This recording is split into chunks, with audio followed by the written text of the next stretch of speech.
maganda o gwapo, matutuwa o mapapangiti ka.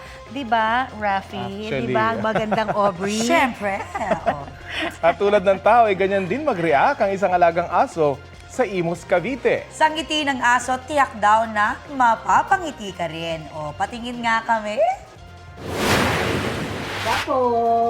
Hoy! Guwapo yan! Yan si Luffy, isang lalaking Shih Tzu. Mabilis lumapit at ngumiti nang marinig na siya ay gwapo. Kwento ni Hughes Cooper, Sara Pasusani, feel daw talaga ng kanyang aso kapag tinatawag na gwapo. Ang netizens mukhang napapangiti rin sa video na yan na meron ng mahigit 3 million views online. Lofi, ikaw ay... Trending! At gwapo. Gwapo! Gwapo! Ngiti ka rin. Oo nga. Tayo napapangiti rin eh. Oo nga eh.